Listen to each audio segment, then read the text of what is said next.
Hello guys, welcome back to my YouTube channel. मेरा नाम है मिहिर और आप सबका स्वागत है मेरे नए यूट्यूब चैनल पे नर्सिंग के। और आज हम पढ़ने वाले हैं नर्सिंग रिसर्च। नर्सिंग रिसर्च में आज हम पढ़ेंगे types of nursing research, purpose of nursing research and characteristics of nursing research. Okay, so types of nursing research में कौन कौन से टाइप्स होते हैं? तो first, applications of nursing research. उसमें कौन से टाइप्स आएंगे? तो पहले आएगा प्योर रिसर्च, फिर आएगा अप्लाइड रिसर्च। सेकंड कौन सा है? तो क्या स्कोप ऑफ नर्सिंग रिसर्च। उसमें कौन सी रिसर्च आती है?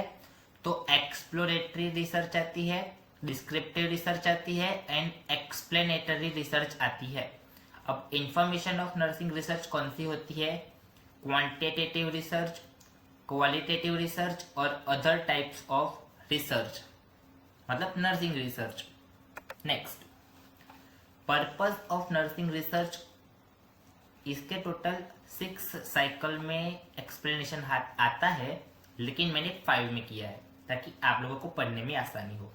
ओके, सो फर्स्ट है exploration and speculation, second description, third explanation, fourth prediction and fifth evaluation.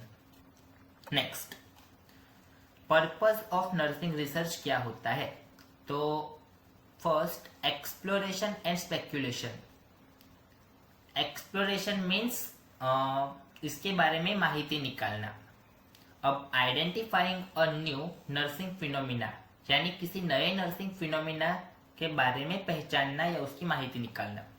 Second, formulation initial speculative hypothesis. Hypothesis का मतलब ही होता है प्रेडिक्शन, किसी नए इनिशियल टॉपिक के ऊपर प्रेडिक्शन करके अनुमान लगाना।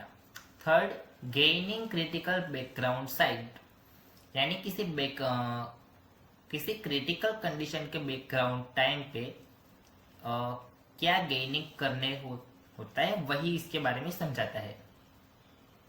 और फोर्थ है selecting the target study subject, यानी किसी ऐसे स्टडी सब्जेक्ट को सिलेक्ट करना जिसका टारगेट से नर्सिंग रिसर्च की जाती हो। मतलब सीधी बात कहूँ तो इसके ऊपर कुछ इतना लोड लेने वाली बात नहीं है।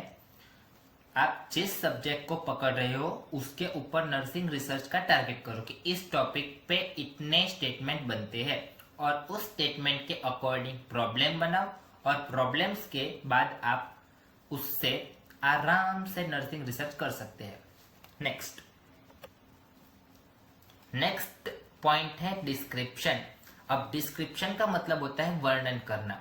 फर्स्ट पॉइंट क्या बोलता है? ऑब्जर्विंग एंड डॉक्यूमेंटिंग, यानी जो पेशेंट्स की डेटा है या नर्सिंग रिसर्च होती है उसको देखो, और देखने के बाद उसका डॉक्यूमेंट बनाओ। आप उसका पावर पॉइंट में प्रेजेंटेशन बनाओ। ओके, फिर आपका आना चाहिए आंसरिंग द व्हाट। आप जिस चीज का भी प्रेजेंटेशन बना रहे हैं, रिसर्च कर रहे हैं, उसका सवाल होना चाहिए कि आप ऐसा क्यों कर रहे हैं और उसका जो मोटिव है वो क्या है। क्यों? क्योंकि जब आप इसका फाइनल ईयर के बाद जब एक्सप्लेनेशन करोगे लास्ट टाइम पे, तो जब प्रेजेंटेशन के दौरान सुपरवाइजर या कोई भी सवाल पूछेगा तो आपको मेंटली प्रिपेयर रहना है उसका आंसर देने के लिए जिसके ऊपर आपने रिसर्च किया है। Next, collecting accurate stasis. आपके पास उस नर्सिंग टॉपिक पे जिस पे रिसर्च की है उसका एकदम एक्यूरेट और सही आंसर रेडी होना चाहिए। Next, creating a clear baseline. आपको एक लिमिटेड टाइम के अंदर नर्सिंग रिसर्च को पूरा करना होता है।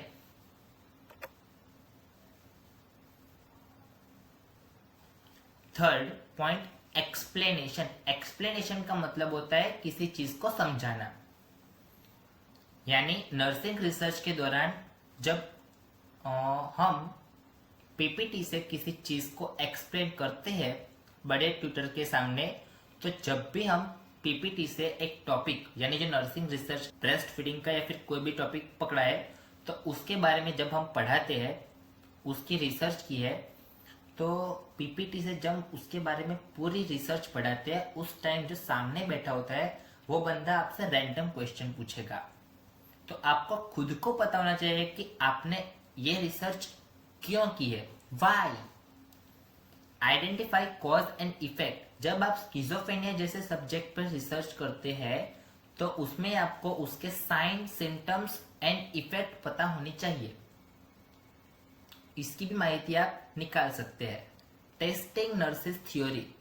आपको नर्सिंग थ्योरीज पढ़नी है, नर्सिंग रिसर्च की थ्योरीज पढ़नी होती है। फिर अगर आप रिसर्च के लिए मेंटल हेल्थ या पीडियाट्रिक का सब्जेक्ट लेते हो तो पीडियाट्रिक और नर्सिंग रिसर्च में एमएचएन की भी थ्योरी पढ़नी पड़ती है। वो जैसा आपका सब्जेक्ट है उस अकॉर्डिंग आपको उस टॉपिक की थ्योरी पढ़नी पड़ेगी। लिंकिंग इंटरवेंशन टू रिजल्ट, यानी जो भी टॉपिक आप पढ़ रहे हैं उसका रिजल्ट निकालने के लिए आपको उससे कनेक्ट होना पड़ेगा, उस सब्जेक्ट को नर्सिंग रिसर्च से कनेक्ट करना पड़ेगा। जैसे कि अगर आपका टॉपिक है स्किज़ोफ्रेनिया और आपने उसके ऊपर रिसर्च की है तो आपका एक तो नर्सिंग रिसर्च का टॉपिक रहेगा, नर्सिंग रिसर्च पूरा सब्जेक्ट रहेगा, लेकिन साथ साथ आपको एमएचएन यानी मेंटल हेल्थ नर्सिंग का स्किज़ोफ्रेनिया वाला पूरा टॉपिक और उसकी सारी थ्योरी पढ़नी पड़ेगी। तभी जाके आप एक अच्छे से नर्सिंग रिसर्च का फॉर्मेट बना पाओगे और उस फॉर्मेट के बेसिस पर आपको रिसर्च करनी पड़ेगी। नेक्स्ट पॉइंट है प्रिडिक्शन। प्रिडिक्शन का मतलब होता है अनुमान लगाना। अब एस्टिमेटिंग फ्यूचर रिस्क हमारा फर्स्ट पॉइंट है प्रिडिक्शन में। तो किसी भी नर्सिंग रिसर्च में आप जब अनुमान लगाते हो तो वो पक्का रिजल्ट यही आएगा, उसकी कोई गारंटी नहीं होती है। परिणाम वह भी आता है और परिणाम वह नहीं भी आता है, इसलिए उसे हम फ्यूचर रिस्क कहते हैं। Next, एंटीसिपेटिंग complications. अब कॉम्प्लिकेशंस तो होते ही रहते हैं नर्सिंग रिसर्च में। और गाइडिंग प्रिवेंटिव केयर, ओके, यानी गाइडेंस देना प्रिवेंटिव केयर का। नेक्स्ट, फिफ्थ है इवैल्यूएशन। इवैल्यूएशन में क्या आएगा, टेस्टिंग इफेक्टिवनेस, यानी जो भी टेस्ट हमने किए हैं नर्सिंग रिसर्च के वो इफेक्टिव होने चाहिए।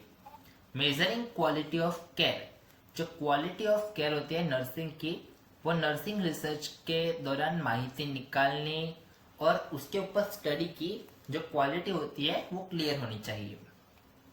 अब क्वालिटी ऑफ जो केयर है वो भी एक अलग टॉपिक है, वो मैं आगे आपको पढ़ाऊंगा, जिसमें आपका ये पूरा पोर्शन आएगा, वो मैं आपको पूरा ही समझा दूंगा। फिर नेक्स्ट है मॉडिफाइंग क्लिनिकल प्रैक्टिस। आपको क्लिनिकल प्रैक्टिस की भी जरूरत पड़ेगी। जैसे मेंटल हेल्थ का टॉपिक हो या पीडियाट्रिक का, किसी भी सब्जेक्ट का आप नर्सिंग रिसर्च में प्रैक्टिस कर रहे हैं तो वहां पे आपको क्लिनिकल प्रैक्टिस की भी जरूरत पड़ेगी। नेक्स्ट, अब क्या है कि characteristics of a good research. अब मैंने बोला था कैरेक्टरिस्टिक्स ऑफ गुड रिसर्च, तो इसमें फर्स्ट टॉपिक आएगा सिस्टेमिक। सिस्टेमिक में क्या लिखा है, it follow a structure step by step scientific process without skipping rule.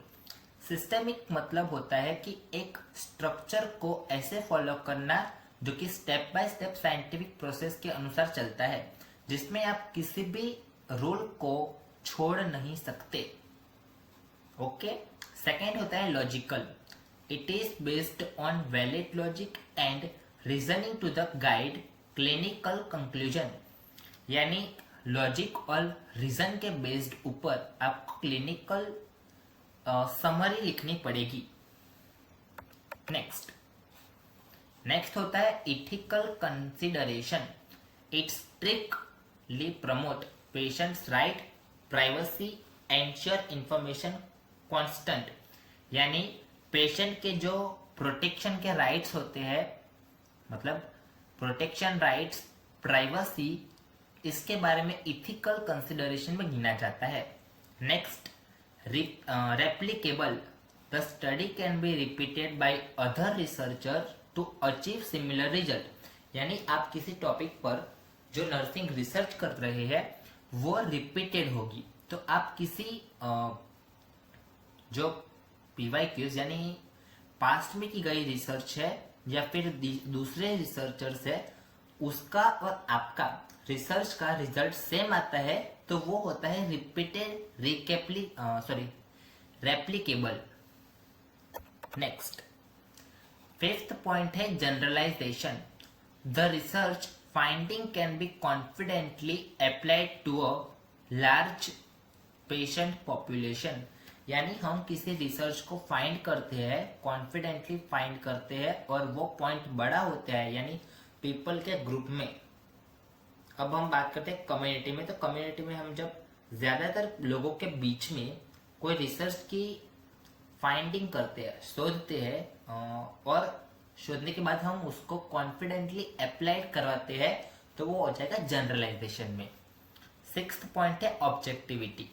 It remains unbiased and relies completely on fact rather than personal feelings। Objectivity में हम facts यानी सच्चाई और पर्सनल फीलिंग्स पर ज्यादा डिपेंडेंट रहेंगे।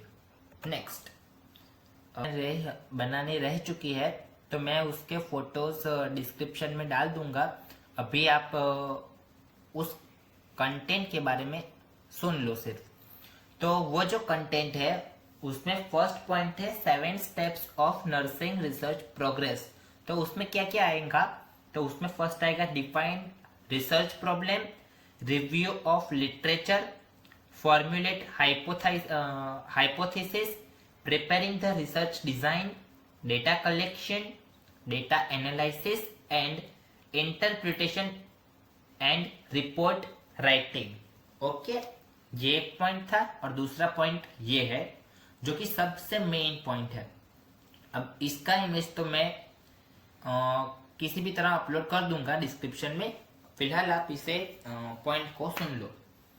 तो नर्सिंग रिसर्च के दौरान उसका फॉर्मेट क्या होता है, अगर मैं गलती से डिस्क्रिप्शन में न डालूं तो नेक्स्ट वाली वीडियो में आपको मैं दिखा दूंगा या सिखा दूंगा कि कैसे होता है। ओके, तो नर्सिंग रिसर्च का फॉर्मेट पूरी तरह से कैसा होता है, तो वो नर्सिंग रिसर्च में फर्स्ट पॉइंट होता है स्टेटमेंट। पहले स्टेटमेंट लिखो, फिर स्टेटमेंट से उसकी प्रॉब्लम बनाओ। स्टेप 2, रिसर्च के बाद होता है प्रॉब्लम। प्रॉब्लम के बाद आएगा ऑब्जेक्टिव, ऑब्जेक्टिव के बाद आएगा हाइपोथेसिस, हाइपोथेसिस के बाद आएगा अजप्शन, अजप्शन यानी धारणा करनी, और उसके बाद आएगा डेलिमिनेशन, और डेलिमिनेशन के बाद में आएगा लिमिटेशंस। ओके, सो बस आज के लिए सिर्फ इतना ही। अगर आपको मेरी वीडियो से कुछ भी नया जानने को मिला हो तो प्लीज इस वीडियो को लाइक करना और कमेंट सेक्शन में बताना कि नेक्स्ट वीडियो के लिए कौन सा टॉपिक लूं। और अगर आपको वीडियो पसंद आए तो अपने दोस्तों के साथ शेयर करना, चैनल को सब्सक्राइब करना, वीडियो को लाइक करना, और मिलते हैं नेक्स्ट वीडियो के लिए शनिवार को। तब तक के लिए गुड बाय, शुभ रात्रि, क्योंकि अभी मैं रात को रिकॉर्ड कर रहा हूँ इसलिए गुड नाइट, शुभ रात्रि। मिलते हैं परसों।